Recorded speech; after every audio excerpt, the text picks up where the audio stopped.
Oh hey, The Front Runner, The Life of Steve Prefontaine, brought to you by Mariner Books, is available for pre-order. I've got some nice notes from people who beat that link like it owed them money. You can visit the bookseller of your choice, powellsbookshop.org, HarperCollins, Barnes & Noble. Plunk down $32.99 or $65.98 or $98.97. I'm just spitballing. Everything helps. Every author you know under the sun begs for pre-orders. It's part of the game now, and you only have so many dollars at your disposal. So all I'm going to say is, please consider it. Also, promotional support for the podcast is brought to you by the Power of Narrative Conference in Boston.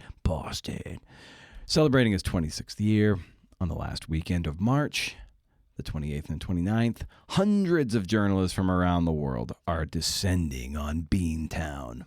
Keynote speakers include Susan Orlean, Connie Schultz, and Dan Zak. They're going to deliver the knowledge, as will Connie Chung as the closing keynote. Listeners of this podcast can get 15% off your enrollment fee. Use the CNF15 code at checkout, and you will get that 15% off. To learn more, visit combeyond.bu.edu.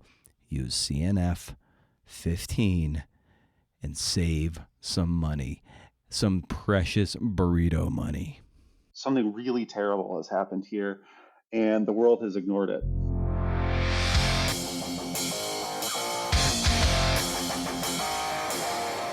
Oh, hey, CNFers. I know I didn't do the theme song thing with the clips again because they ran out of time, and I think I just got to scrub it. They're bare. So you got a teaser quote from Drew. We'll get to him in a second. It's a creative nonfiction podcast, a show where I speak to tellers of true tales about the true tales they tell. I'm your unreliable narrator and the voice of a generation, Brendan O'Mara. Hey. As we get rocking and rolling, I want to give a shout out to Matt Martin, a new patron over at the Patreon crew, Patreon gang. Thank you, Matt. And if you want to be a patron and get access to a pretty cool crew of CNFers and perhaps some coaching calls with me, window shop at patreon.com/cnfpod. It's that Atavistian time of the month. Go to magazine.atavist.com to read blockbuster stories. And this month's story is, it's heavy, and chronicles what is likely probably a genocide in Tigray, Ethiopia. The hospital was overrun with victims. The medical staff risked everything to treat the wounded and believe the world has indeed endured a genocide. Drew Philp is the journalist behind this story, and we talk about how we pitched this as ER, only in an Ethiopian hospital, and as that population has endured unthinkable indignities. And this isn't a historical piece. This happened within the last 5 years. Yeah. I didn't hear about it either. It's a courageous piece of reporting, but even more courageous of the people at the heart of the story who are literally risking their lives to be on the record, to have the story told. In this episode, we hear from Jonah Ogles, who hooked up his good microphone this time around to get his side of the table. This story is a bit different for the Atavist in that they don't identify as a news organization, and this story has a more of a current event hook than what's typical. But it still has the propulsion of what you've come to expect from an Atavist story. If you don't subscribe to the Atavist, let Drew's story be the one that makes you plunk down $25 a year. That's $2.08 a story. When you think about what you're getting for $2.08 a story, I mean, what a deal. Magazine.atavist.com. No, I don't get kickbacks. Show notes to this episode and more at brendanamara.com. Hey, there you can check out blog posts, pre-order the front runner, I don't know, just saying, and sign up for my monthly Rage Against the Algorithm newsletter. I'm sorry, Rage Against the Algorithm newsletter. I think we're all a bit miffed by big tech, and permission assets, divorced from the algorithm, is the place I want to live. Book recommendations, exclusive happy hour, cool links, first of the month, no spam. You can't beat it. I'll give Drew a more fleshed out bio soon, but first, let's get on with it. Let's hear from Jonah Ogles' riff.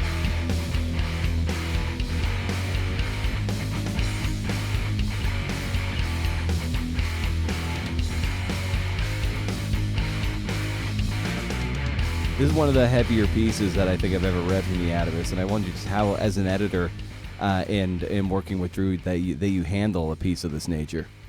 I think we just all tried to be really sensitive.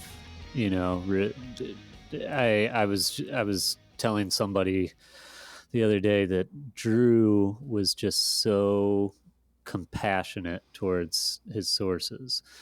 You know, he really cared about them a lot. Not just their safety, which is a concern in this particular story, but also how they were presented and what aspects of their life we sort of revealed to readers, I guess. And that's something that Drew was insistent on from the beginning, and you know, not that he had to insist very much because we were on board with it, but you know, Drew and Kyla, the fact checker, and I really had really frequent conversations about particular details, and Kyla would circle back after she'd talked to a source and say, you know, so and so is a little concerned about this, or you know, they're worried about that. And so we tried to just keep that in our mind, top of mind, sort of throughout the process, and try to keep the like published piece in mind, you know, because it's easy when you're editing to just be like, well, you know, it gets reduced to words on a page, but we tried to keep in mind that like this will be published and they will read it, and you know, their friends will read it and their enemies will read it, and how is it all going to be viewed by all of those people? Like you can't forget it, you know, you just got to keep it top of mind all the time. Yeah, and what experience have you had where you had to very much keep in front of mind that this will be published and be read not just by lovers of good story, but you know, the enemies of people whose lives are very much threatened by their courage of coming forward? It's not something we often have to think about in Atavist stories. You know, last month we were talking about true crime. Although, I mean, look, even in that story, you know, we tried to be aware of how the brothers were going to react. Yeah. Punching in for a moment, that story was by Andrew Dubbins. That was, I guess you would call it, January 2025, The After Dark Bandit. Especially as an editor, you know, I'm a step removed from the whole process. I don't talk to any of these people, and it's easy. I think especially today, as busy as editors are, it can be really easy to just be like, okay, get the copy clean and get it published because that's what we have to do. And one nice thing about the Atavist, and I think most editors who are working on features, you know, they want to be able to slow down and spend the time really working on a story, not just the words and the structure and pace and all of that, but you know, human sources. And the writer, I think, can really drive that conversation with editors and remind them, you know, or not even remind them, but be upfront about these are the insecurities this particular person has, or these are the things they're sensitive about. We always have those conversations before we start fact check. You know, is anybody going to be hostile? Is anybody going to be need a light touch? And I've talked about this with fact checkers too. You know, these stories take a toll on and look, I am not like equating our experience with those of the sources in this story, because obviously they're in a completely different situation. But you know, to spend this much time thinking about and talking about how a story might impact the person who's trusted you to tell their story, it's exhausting. And we all, Kyla and Drew and I, all frequently said to each other, like, take a day off if you can. You know, like just like if you need to step away, do it. Like restore yourself a little bit, because we owe it to these people to really bring like a fresh and clear mind to every read. Yeah, that was a note I had. Of course, not equating what the editor, writer, fact checker endure versus the people central to the story, but there is a residue and a taking on of the material in the story that can really fuck you up. And Drew spoke about that when we spoke, how it just, you take on all these stories and listening and empathically listening, it's impossible not to take some of that on. So yeah, to be able to find a way to restore yourself, I don't know how you do that. I've never had to work on anything that heavy, but you had to read this draft a number of times, and for you, when you have to step away, like, what's the nature of that? Given the heaviness of the story of this nature. Yeah, yeah. Well, I mean, I frequently walked away from this story and went and just made one of my kids give me a hug.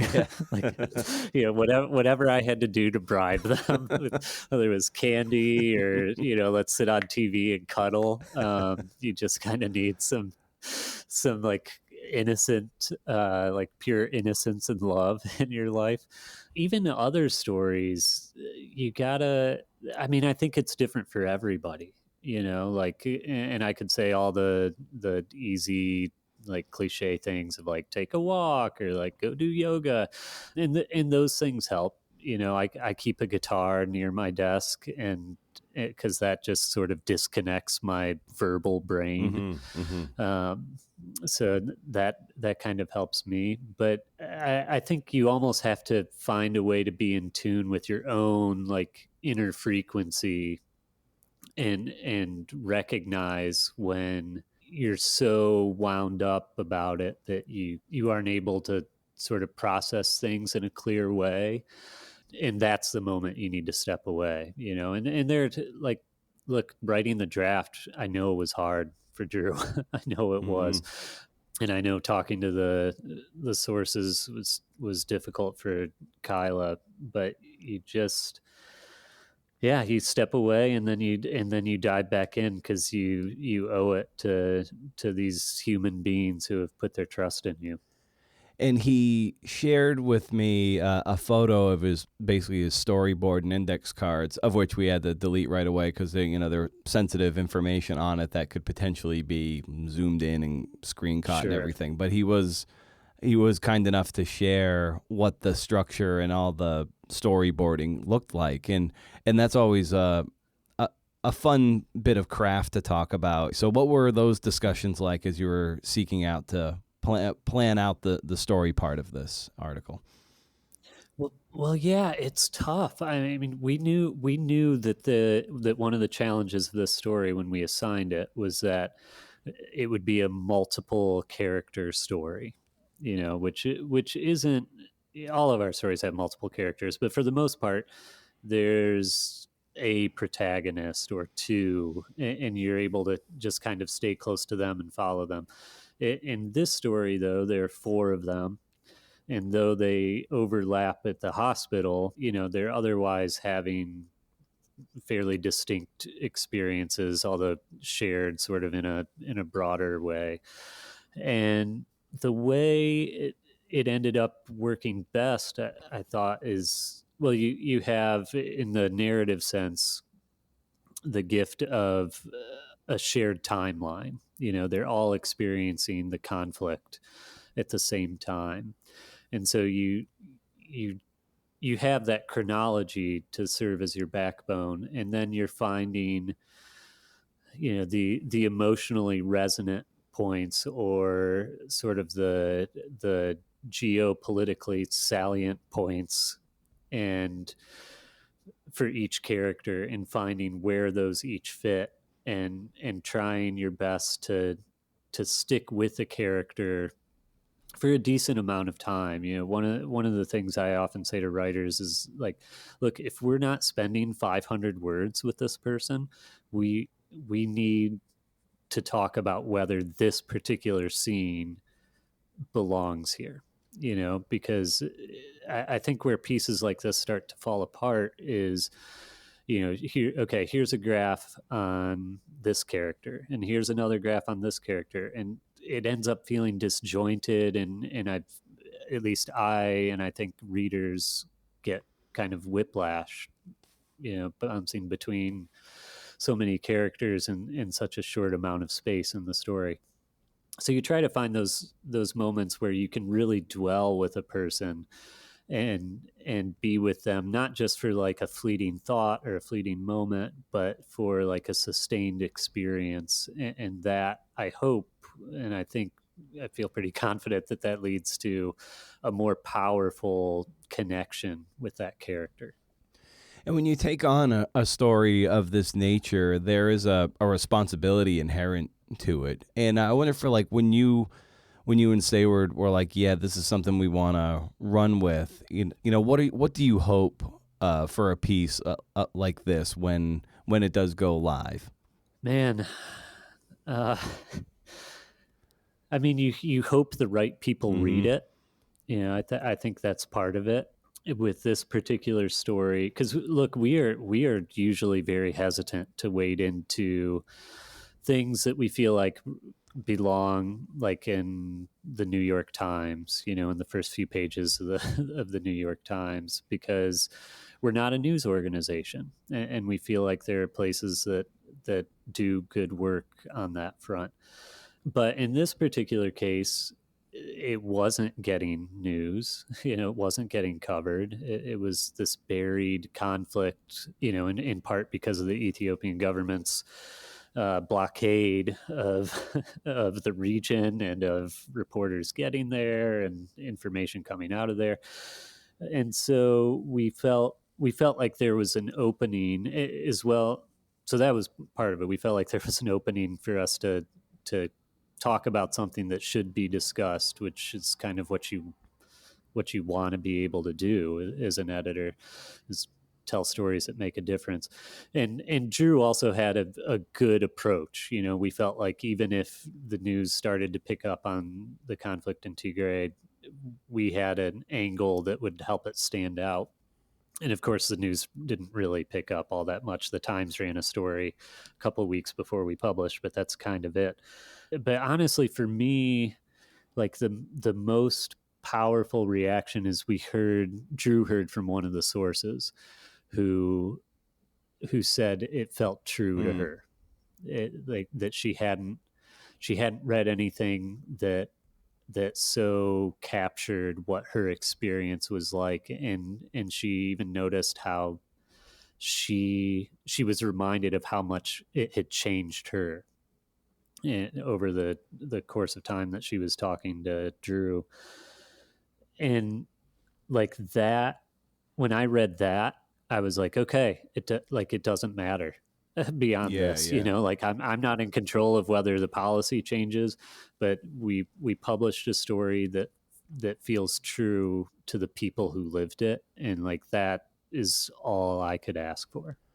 Oh, wonderful. Well, Jonas, it's always nice getting your side of the table, and especially in a story of this nature, which is just it's gonna rip everyone's hearts out. But it's one of those important stories that people need to know about. Yeah, I hope so. Well, thanks so much for having me, Brendan. Thanks for talking about this story. It's an important one.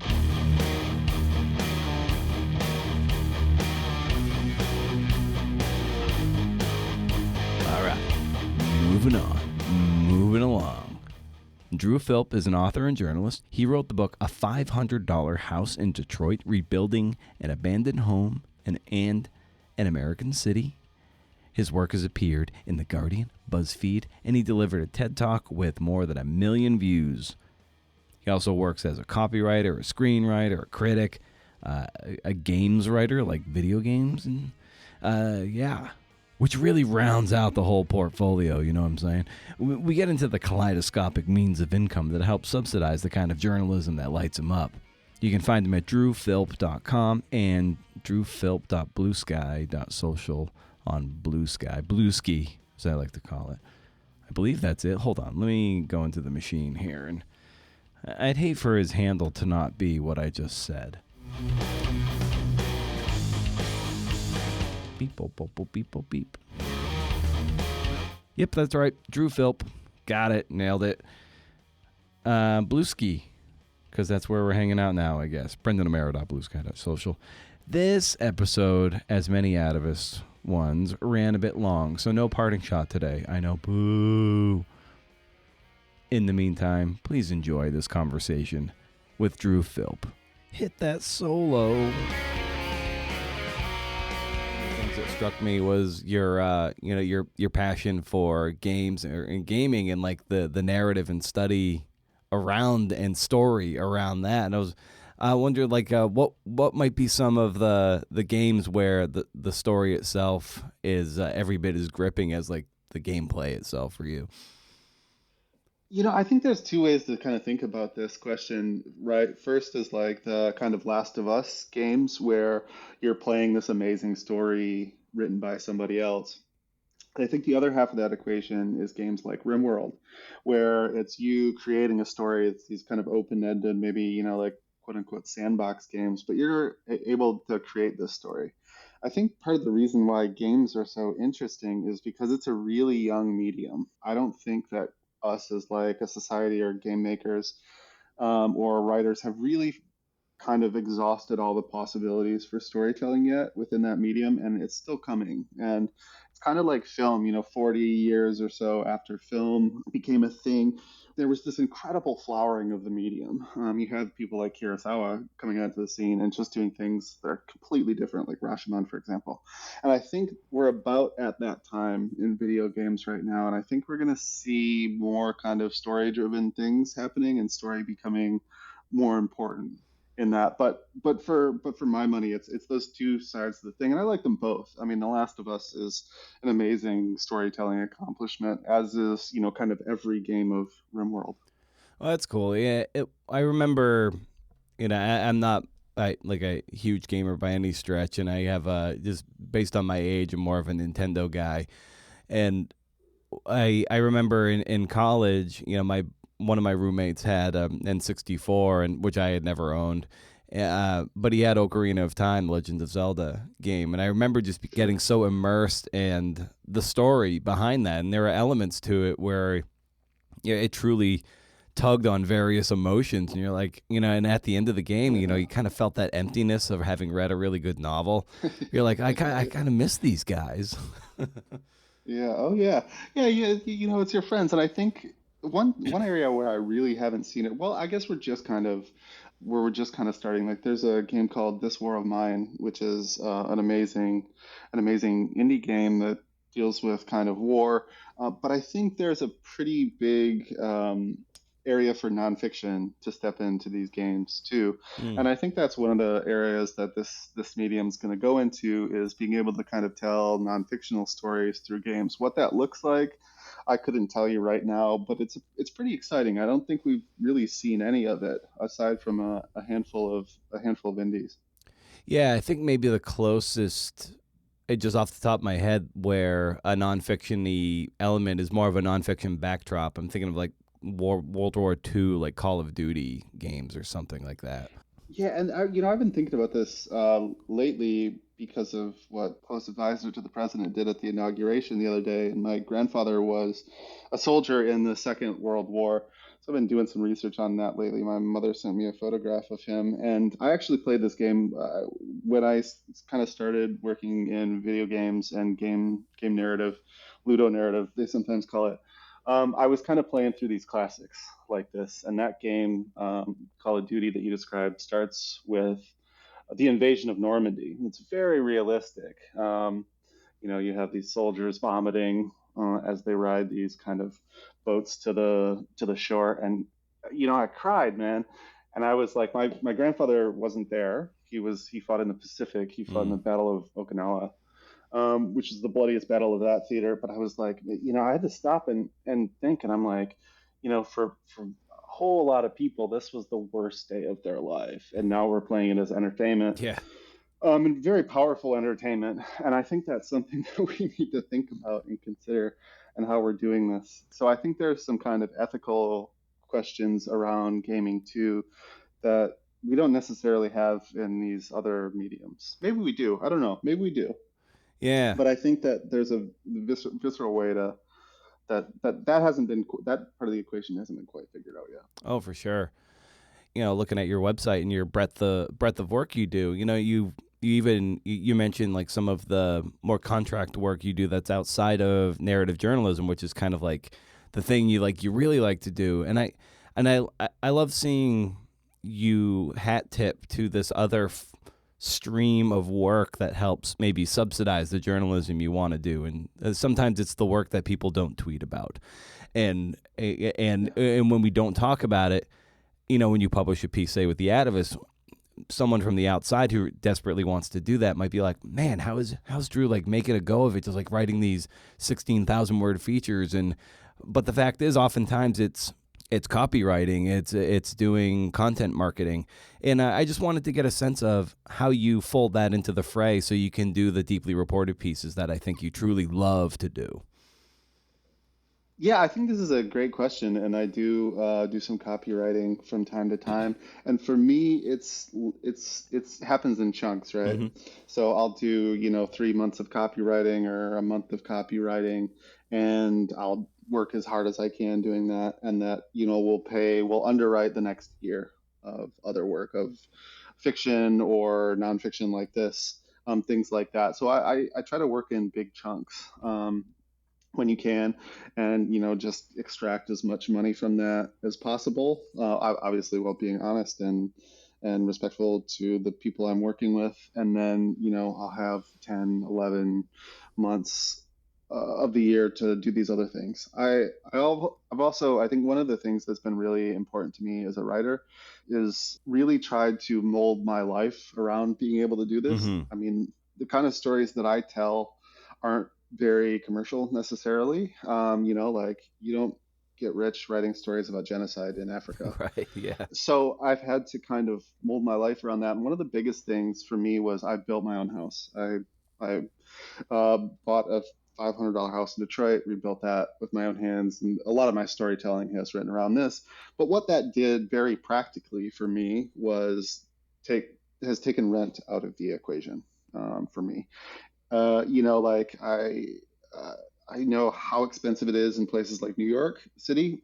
And if you don't have to come up with $2,000 in rent every month, that's, I mean, more or less, that's a penny saved, a penny earned, right? That's $2,000 in profit, $24,000 a year that I don't have to deal with because I did this thing. And I think that's been very, very important to my process, because if I don't make a bunch of money one month, I'm not going to be kicked out. I got to come up with the taxes and some insurance and stuff like that. But there's less of a kind of there's less pressure when you have something like that. And I would encourage other young writers to look for opportunities like these, that where you can kind of reduce the overhead. My overhead is pretty low. Right. Yeah, I think that's a really good point to underscore too. Instead of like sometimes running faster up that hill, it's like, well, maybe subtract something, like said, penny saved, penny earned. Like that's a more a frictionless way of, maybe it doesn't feel like earning, but if you're saving something in a way, that's like pocketing, making a bit more by saving. And that's a big deal, man, because I see some of the folks, like the folks that I see. I don't know people real well, but on the internet, they're filing like hundreds of stories a year. It's like, man, how do you have time for what you really want or what's really important? Not to knock these people at all, but I just can't live my life like that. I have 4 to 6 hours per day, 5 days a week, maybe 6, really good brain power to do what I have to do. And I just can't this is one of the reasons why I have to do this copywriting and stuff in chunks, because I can't switch from, writing about, I don't know, whatever, like automobiles or something, to writing about this kind of thing and have that same brain power available. I think that's a pretty limited resource. Yeah, and you wrote a book about your 500, purchasing the house for $500 in Detroit, which I haven't read, but I've seen it, and now I'm like, oh, I really want to. I got to pick up a copy of this and check out this journey you were on and how you wrote that book. And the name of that book is A $500 House in Detroit: Rebuilding an Abandoned Home in an American City. And now, since you live in Berlin, is this house? Do you rent this house out, and that's what keeps you kind of living more or less rent free on your own? I have a house sitter. Okay. Yeah. So I have a house sitter. I have somebody looking after that right now. In terms of how I'm living here, a lot of it is my partner. She's got a full-time job, which is great, which has been great for this year. And before, a lot of money was, I was able to save up a lot of money during the pandemic, and also just kind of doing this copywriting stuff. I needed some time to really think after that $500 house story. I did a lot of reporting on Detroit. I understood that kind of to be a better, bigger person and a better, bigger writer, I really needed to see more of the world. I'd spent a lot of time there when most of my contemporaries were going to places like New York or Paris. So yeah, I basically took a year off to really think about what I wanted to do, and during that time, I was working on fiction. The other thing, having a book like that, especially if you are able to publish with a major publisher, can underwrite years of writing. That $500 house book has underwritten the advances for that has underwritten many, many years of writing. And believe it or not, the literary world is one of the healthiest areas of journalism right now, and there is money there if you can do that. So that's also been a big help. But I do all kinds of stuff: game writing, plays. I run a project in Detroit that's been ongoing for 5 years now. We just got another grant to do it to publish fiction in the local alternative news weekly called the Metro Times, kind of our version of the Village Hmm. Voice. So stuff like that, you put it all together. Yeah. Well, it's great to hear you talk about the very kaleidoscopic nature to like kind of make a living as a writer, and having a partner with a steady paycheck is huge. Like I always I take every opportunity I can to tell people that like right now like my wife has the steady paycheck and the health insurance and the acknowledgments of my book that's coming out in May. Like I acknowledge at the very end in the acknowledgments like thanks for the health insurance. It's like these little things like that really make it possible for people like us to like kind of make a go of it when you have Yeah. something steady to bank on. And a lot of people don't have that, and some people might feel less than because they can't do it. I'm like, well, you know what? I need to be transparent about the privilege I have to keep pursuing this to stay on the playing field, because without her doing what she does, like I would be splintering my time in with many myriad jobs to try to subsidize the enterprise, but she takes a lot of that pressure off. Sure. Yeah, as I said before, I think that can be in many different forms. Yeah. If people don't want to or can't do that with a partner, it's also, like having a house, owning a house, building it yourself, living in a place that's not necessarily trendy, that's much more cheap. I think those Yeah. can can be that kind of stability as well too. Before I had a long-term partner when I was in Detroit, my house was very much that. No rent is. People ask me what that house is worth all the time, and I'm not sure. It's worth whatever you pay in rent every month. Mm-hmm. That's exactly what it's worth. Oh, nice. And when you're looking to tackle, a big project like you did with the Atavist, it's a very titanic, very, very heavy type story, deeply reported, of course. How did you come across this story? And once you kind of lock in, like how do you start reporting a story of this nature? Sure. So this story came about through, I think a lot of stories like this, through relationships. I was lucky enough to get a fellowship to study at Middlebury College in their language school. It's the Catherine Davis Fellowship for Peace. They gave me a full scholarship to study French there because French is one of the languages that's most prominent in the NGO world, and that was a little bit easier to learn than Arabic. So I met a number of very, very interesting people there from all over the world, both students and adults. And I made a very good friend. This one gentleman, he's actually thanked in the story. His name is David Moulton. At the time, he was working as a war crimes investigator for a small Canadian nonprofit investigating ISIS crimes as his job. He transitioned to going to get a JD. He was doing some volunteer work for an NGO, and we're friends, so he was telling me about it. And this NGO was trying to publicize what had happened in Tigray, Ethiopia. Tigray is the kind of northernmost state in the country, And he was saying that there has probably been a genocide there.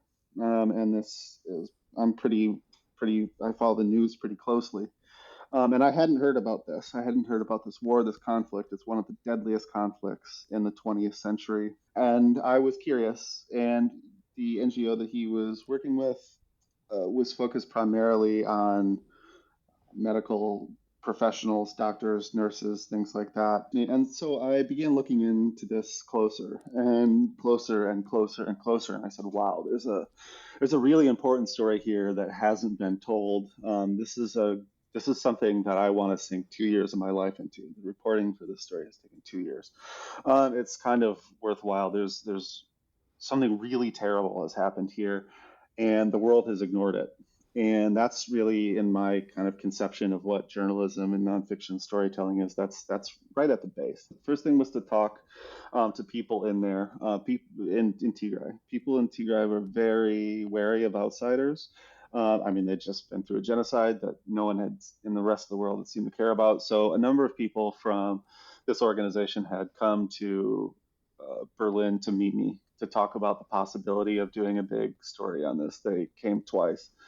And during those times, we kind of worked it out. We kind of came to an agreement about what might that look like, and then people from that organization began to introduce me to doctors and nurses and other healthcare professionals at a hospital in Mekelle, which is the capital of Tigray.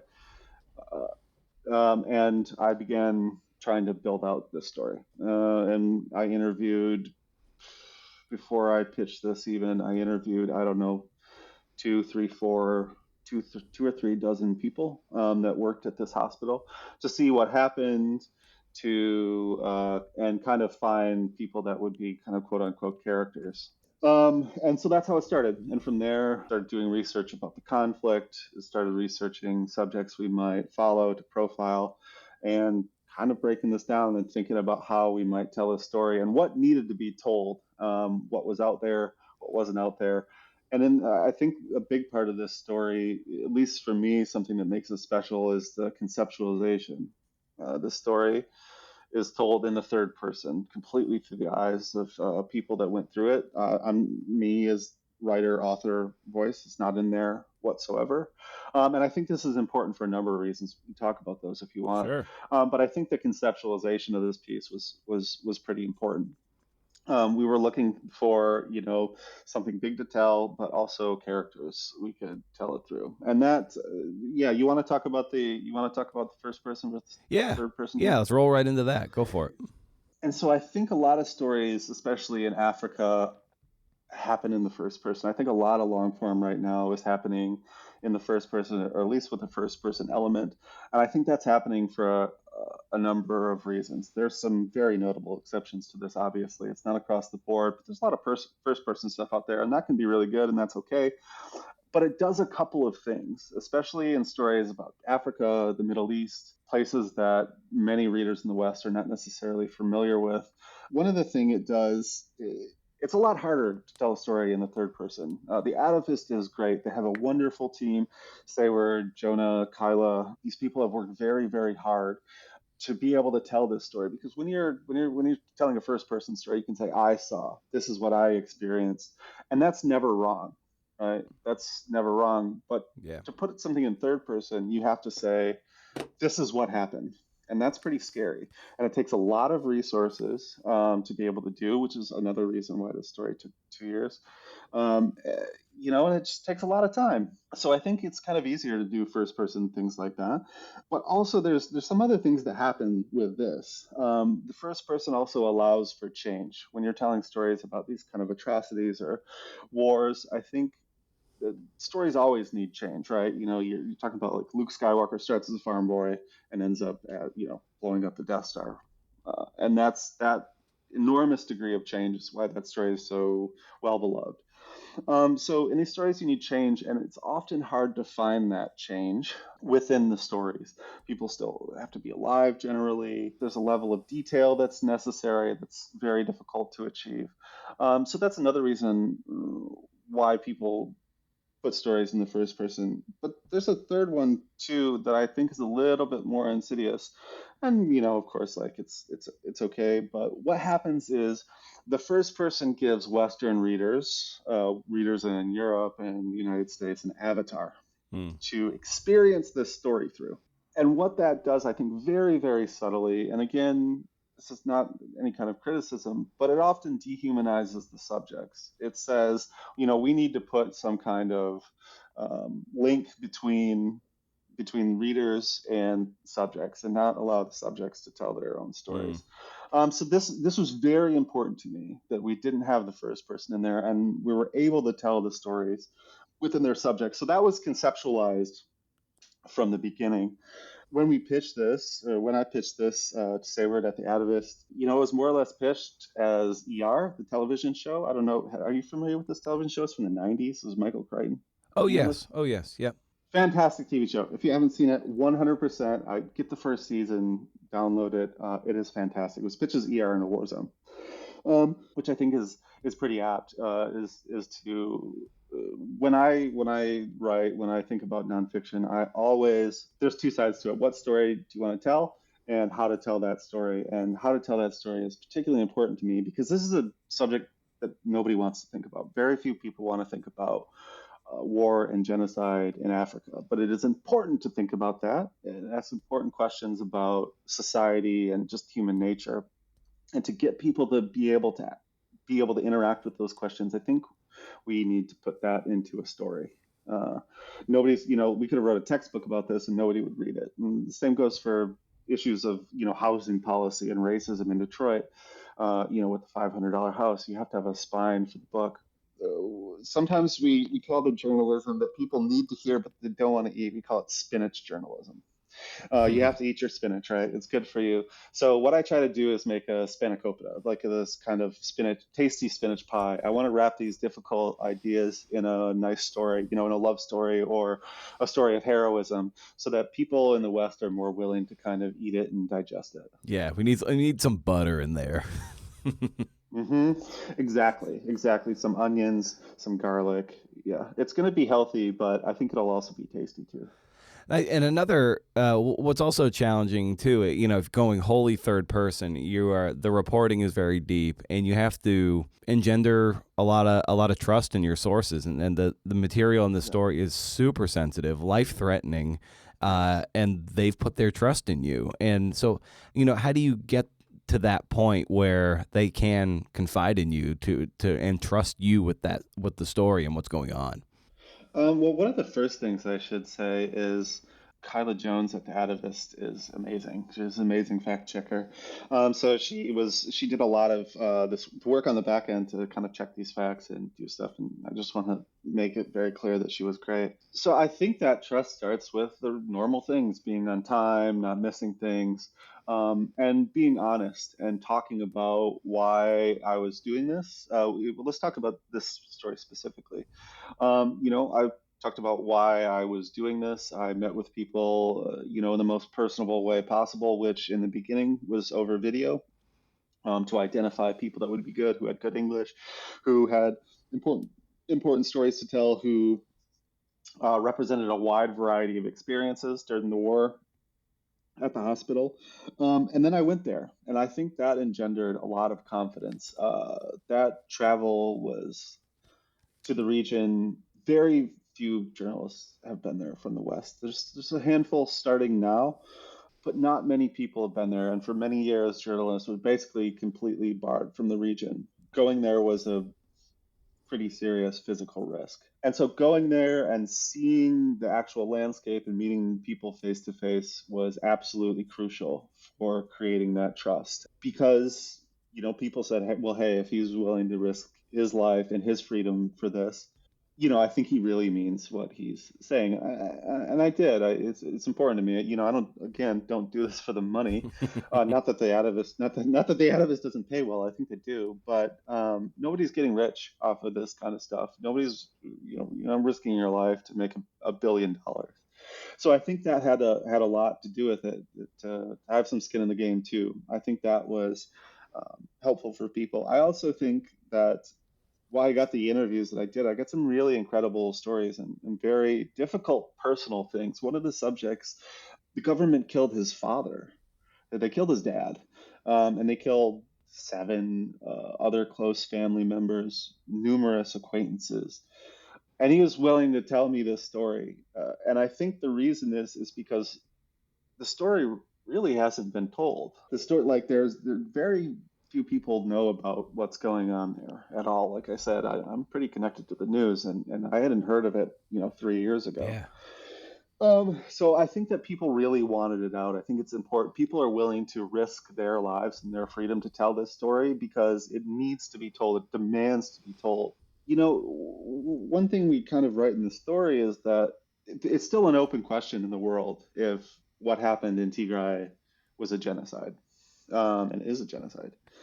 And people are willing to tell this story. People are willing to straight up risk their lives and their freedom to tell it, to move the world closer to an answer on that. I think there are some things in this world that are just so odious that we cannot, that people that they have to be told. They're going to be told one way or another. There was a line in the Bible about, if the world's silent, the stones themselves will cry out. I think that's the kind of situation we have here. The stones themselves are crying out. We have some very, very brave people who are willing to tell these stories, and I think that's only part.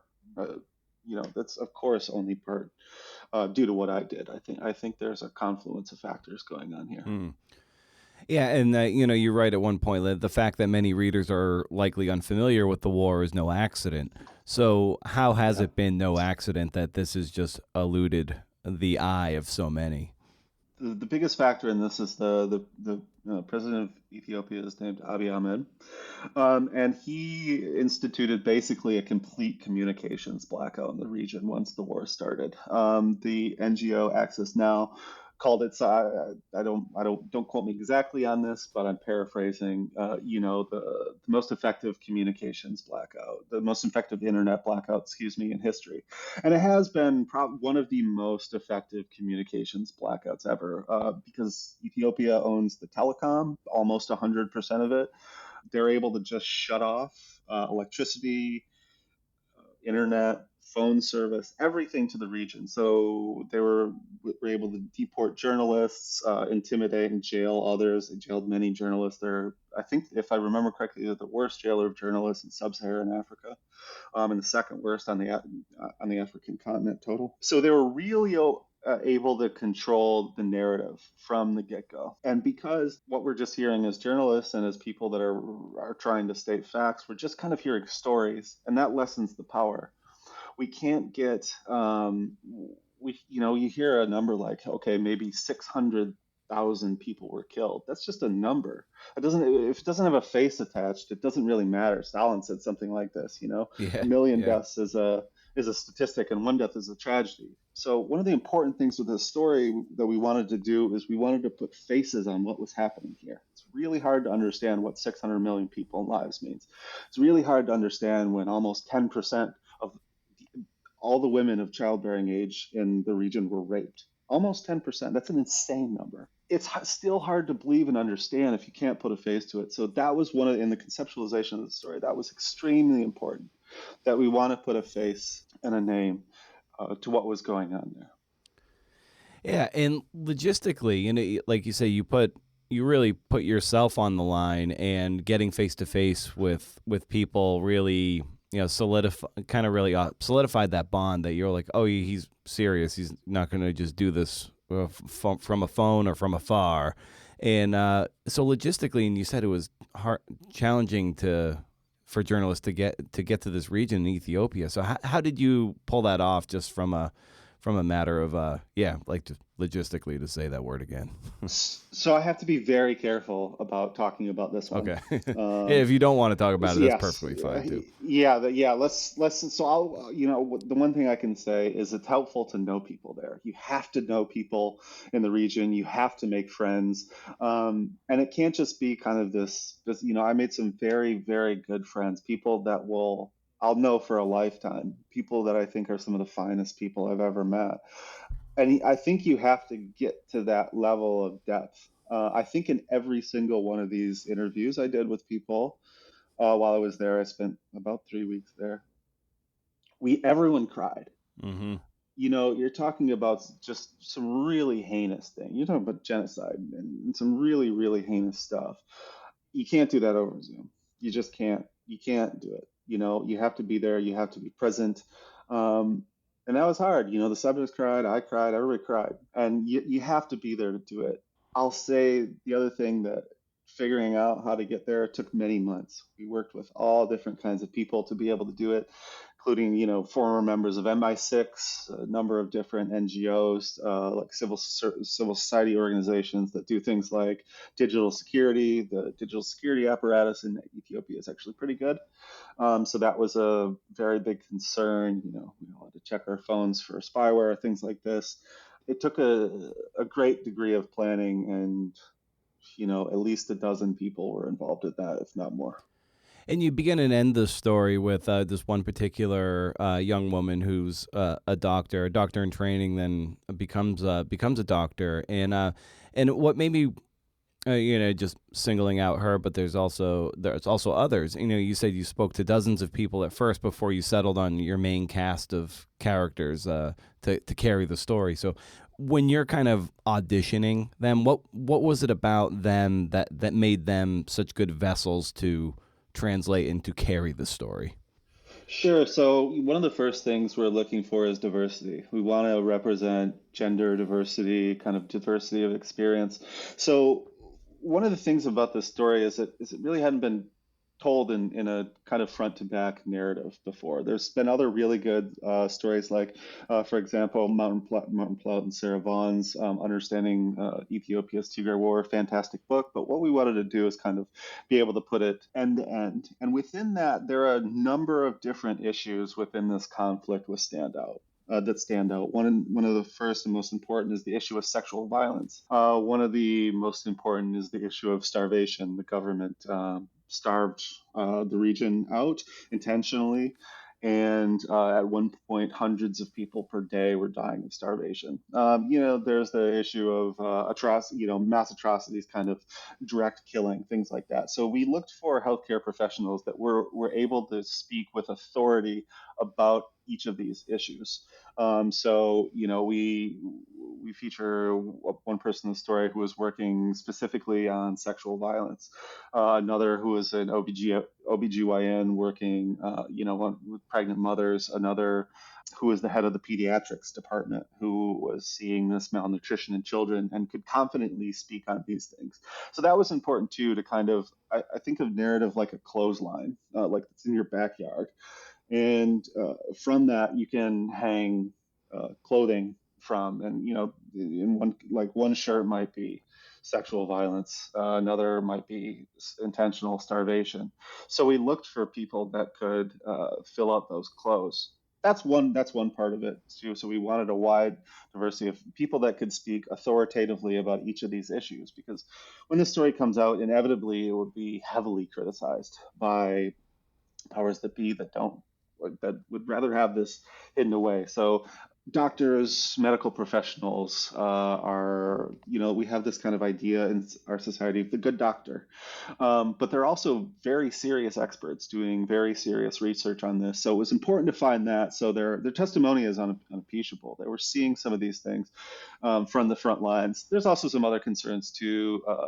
Because we're working in a different language with a very different culture, people's level of English. How is people's level of English? What do they see? Where were they? And there's also the story. I talked to some people that had really interesting stories, people that walked for days, for example, from the north, that we just couldn't fit in because we need to keep everybody at the hospital. We kind of have to keep a lid on the story a little bit and keep it contained so that the reader can follow it and doesn't have to be jumping around. So unfortunately, we had kind of decided we're profiling just this hospital in particular. And so we had to nix some of those other stories that we would have liked to have told. Maybe we will in the book or something, but there's some other concerns like that as well, too. Oh, for sure. Well, and the clothesline is such a wonderful metaphor, and sometimes identifying that clothesline, that through line, can be a challenge for the writer. And until you identify that, sometimes a story can be a hard sell if you're trying to sell a story. So how did you, how early and how did you identify your clothesline so you could adequately start putting in those story beats and make it cohesive?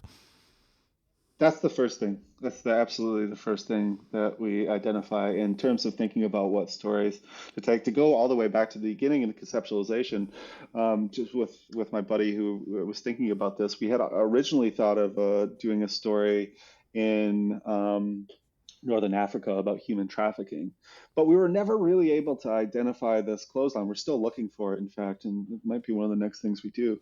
We were never really able to identify this clothesline, like one character or one, in this case, it's a hospital, it's a building where things happen, that were able to tell the story. In this one, we knew this one was, it's a very important story to tell, but we knew we were able to tell it because it had such a strong clothesline. We could focus on the doctors that were having to make these heartbreaking decisions about, whether or not they give their patients expired medication, or, we're hearing stories of nurses passing out in the emergency room because they were so hungry and they used the flashlights on their phones to do surgery. Mm.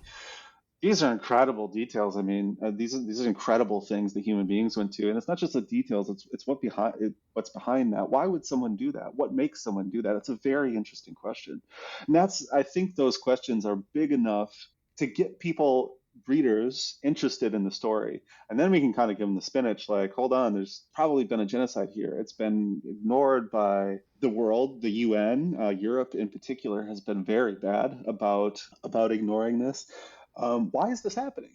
Like, what's up with this? Like, what's going on in these mechanizations? And I think by being able to have that clothesline, it gets regular people, average readers, to take a look closer at this stuff. I think they want to, but people need a way in. People have to have a way in. Again, nobody wants to sit down and read a textbook about genocide unless you're a researcher, writer, or somebody doing. Nobody wants to do that. But people do want to sit down and watch ER. And my belief is they're willing to read ER in Northern Africa as well. This does nothing to belittle the cost of the people who are central to the story, but because you and I are talking, and this is heavy material, and you are there and reporting and conveying their stories and being deeply immersed in it.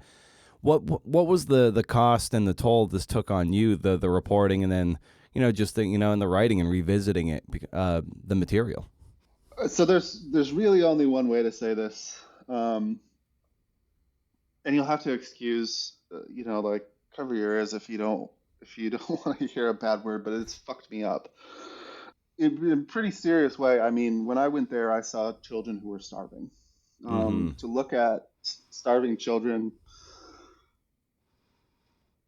it's very difficult. I'm sure many of your listeners have seen the famous photograph from kind of Biafra famine in the 80s of the vulture overlooking the child with the distended stomach, who was starving to death.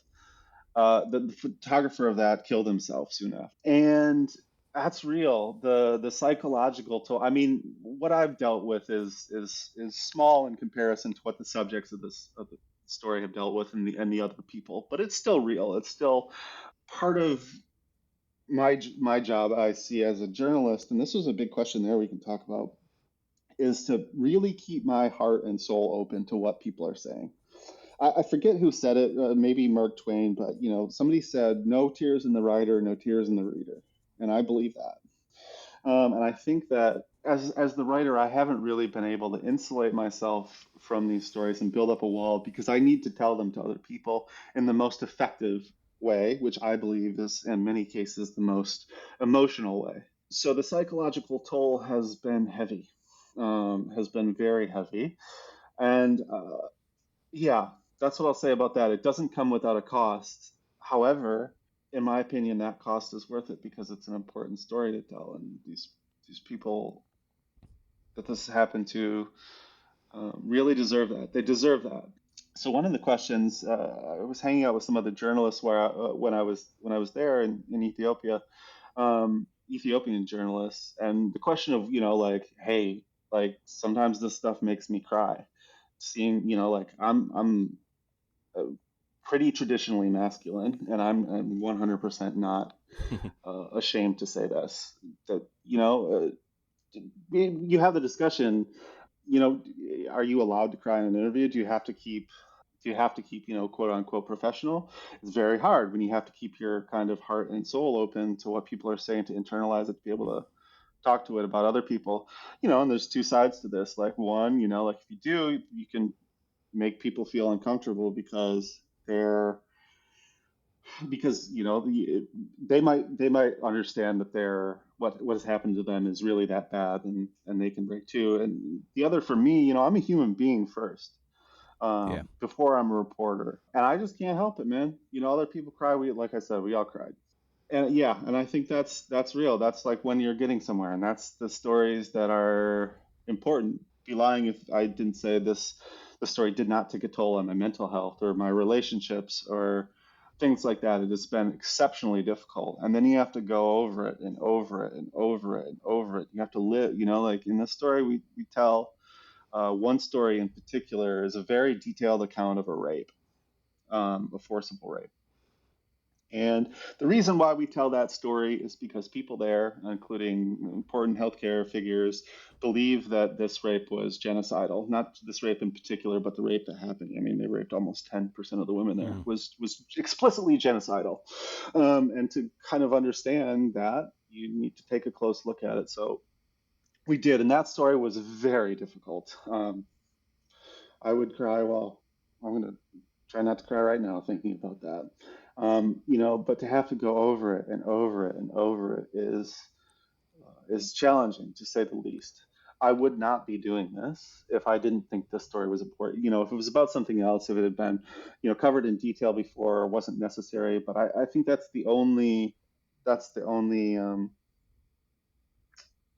yeah. Who else is doing it? Somebody's got to, and somebody has to take that. And I'm proud to be in a position where I'm able to do that, even though it does bend your psyche in a way that is difficult to be the same afterwards. All right. Well, and perfectly illustrated, or that is, the young woman at the heart of it, is one of them at the heart of it. Like at the start, she's very, very vibrant about to become a doctor, and by the end, she almost doesn't recognize that the person she's very hollowed out and just kind of a ghost at the end, just in this telling. And, she kind of mourns for that person. Yeah, indeed. In my opinion, she's kind of the function of her in the story. As we were talking about function earlier, she was a young person, but she's really the heart of the story. She's a remarkable young woman, extremely smart, and in the middle of the story, I won't give it away because we worked real hard on keeping some kind of mystery here. Has to make a really big decision about, she's a doctor, she's super smart, she could work anywhere. She has to make a decision whether or not she's going to leave or not, and she is offered the opportunity. um, to me, when we were kind of laying this out, maybe I know we're getting short on time, but maybe we want to talk about how this was laid out, because this is a super long story. I think it ended up about 18,000 words. Yeah. And so this was laid out like many people lay out films in note cards. When I got back from the country, I got cholera, which was terrible. I Oh, spent a couple of days in the hospital. oh Yeah, no. that was awful. Yeah, that was terrible, and it's not a dignified disease, let me tell you what. So I spent a couple of days in the hospital, but I was with my girlfriend and another one of my researchers in France, in this giant house in France, and we spent about a month. Well, actually, more than a month. We spent almost 2 months, collecting these stories, putting them into scenes, or collecting the scenes, and then organizing those scenes like you might organize a movie. I'm actually looking at the note cards. We did this on big note cards, and they're up on my wall right now. We broke the conflict down into kind of a number of chunks. Like this: the war begins the first day, and the war at beginning, and a number of chunks, and then we put those on cards, and then we organize those, and we thematically pick things out of there, with different colored cards to be able to make connections to things. And to get back to the young woman, her name is Saba. She uses her real name in the story very bravely. Mm. for me, she was this kind of the heart of the thing. She's a kid. When the story starts, she's a kid. She's 24 years old. She's about to become a doctor, and by the end of it, she's gone through what's potentially a genocide. And that was important to me to have that person in there, a real person, not just a character, a real person who really was forced to make these decisions that you or I probably will never have to make, hopefully, and just do something that's really genuinely admirable in a way that most people don't ever get to experience. So that was important to me. Mm. And were some of the guardrails that you put in place as you said, you opened up your heart and soul to this, and the psychological costs of it all? What are those things that you have in place where you can metabolize it in a way that allows you to keep going? Yeah, so I have I mean, a lot of that is my partner. My partner is wonderful, is brilliant, and understands when I need space and when I need care and comfort and things like that. So I want to be very clear that that's important. But the other thing too is that I have not dealt with this yet. Mm-hmm. The idea for me is that were I to begin to deal with this kind of psychologically, like with a psychologist or something, it might affect and ruin what was happening in the story, and I did not want that.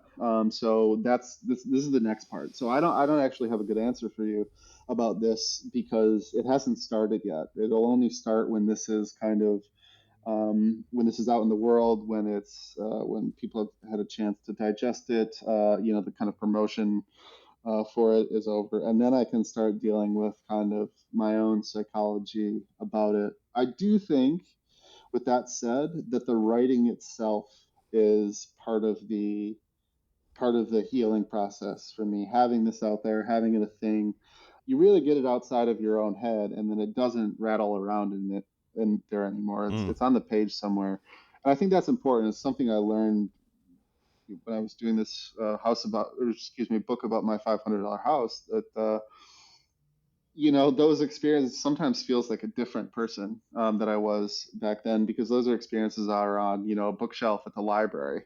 They're contained within somewhere, and they're no longer rolling around in my head. So I do think that is part of the process in terms of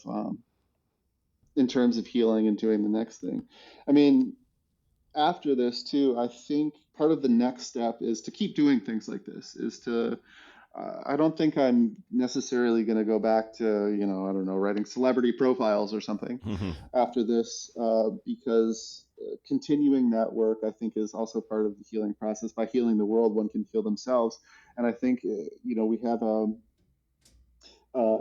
really the only way to redemption for human beings in general, outside of the story or outside of the writing, the only real way to redemption for human beings is by helping others. And I think by helping others, we heal ourselves. So I'm sure that's going to be part of the process too. This story has taken over my life for almost the last year. I'm not able to do other stuff. I've had to, take a pretty big financial hit in terms of the other work that I was doing. I haven't been able to deal with anything but this, and because it's owed to the people that I give 100% of my life and myself to this. It's owed to the subjects, it's owed to the story. But at the end of the day, I feel like I've done everything I could. I've done the best I could, and whether it's successful in bringing about some kind of change or bringing awareness or whatever or not, I know that I did absolutely everything I can, and I can hold on to that. That's something that I can hold on to and feel good about. So I do feel that with this story. I've given it my all, and if my all wasn't good enough, my apologies. But I did give it all I had, and I think that's where you really start to get great art, and you really start to discover who you are as a person when you reach that point of just giving everything that you have to a story. And I think it's really necessary in writing and art today, because there's so much content out there. There's just so much bullshit that you can see on Twitter, TikTok, or whatever right now if you want to. But I do think there's something special about really giving everything you have. And if that's it, if that's all I can say, well, that's enough. I said, yeah, I think we worked really hard too to try to keep people in it, right? Yeah. And it's not all. I don't think it's all terrible and scary. I do think there are real points of light and points where people are like, in the real truest sense of this word, heroic, Yeah. and doing these things that help. Part of the reason, again, why we chose to focus on healthcare professionals and why we chose to focus on a hospital was because there are these people that hopefully readers can hold on to say, put themselves, what if I was in this situation, what would I do? And I do think many of these subjects did just really heroic things Yeah. and did things that hopefully will keep people in the story, because there is some good here. um, I'm sure the subjects of the story would not agree with this. I'm sure they're far too modest, but there were some real heroics there, and I think that's important in telling stories too. You have to tell stories where audiences can connect, and maybe that's a 24-year-old medical student. What would they do? And so I hope there's some of that in there too. I hope there's some bright spots. And although what these people went through was just horrendous, there were some individuals, even including on the international level, that did take real risks to stop this and to mitigate what was happening. And I think that's important to acknowledge as well. Well, very nice. Well, Drew, as I love ending these conversations on a light note, being just asking the guest, you in this case, for just a recommendation for the listeners, and that's just anything that you're kind of happy about that brings a little joy into your life, and that can be anything from like a cool brand of socks you came across or your favorite kind of coffee. So I would just extend that to you as we bring our conversation down for a landing. Yeah, sure. I want to talk about two things. One's a Sure. little bit less serious and one a little bit more. The first is my man David Lynch. David Lynch tells stories in a basically completely opposite way that I do, but man, I love the guy. He seemed like a really great guy. If you haven't seen any of the things he's made, I would suggest seeking it out. Maybe start with Blue Velvet. But the second thing is a little bit more serious, and if you're a writer, young writer, or whomever, I guess, and interested in this kind of third person nonfiction storytelling, there are two really important things I can recommend. The first is Hershey's Hiroshima. It was a story in the New Yorker that after the bombing at Hiroshima, they used the entire edition of the New Yorker to tell this like 30,000 word story. This story was pitched with that story in mind. It was explicitly referenced in the pitch to say word as kind of version of that. You can get it for free on the New Yorker's website. And the second thing is a book called Behind the Beautiful Forevers by Catherine Boo. Absolutely fantastic book. I hope this book never dies. It tells the story of a murder in a Mumbai slum. It's told in the third person. The amount of detail is just impossibly rich. I do this for a living, and in some ways I don't know how she got this information. The book won the National Book Award. And is just fantastic. So I would recommend checking this book out as well. Oh, fantastic. Well, Drew, this was a wonderful conversation about how you went about the incredible story you wrote for The Atavist. So I just got to commend you on the story, and thank you for carving out the time to do this and talk some shop around it. So thank you very much. Yeah, thanks a lot, mate. I always appreciate these craft talks. I don't think it happens nearly enough.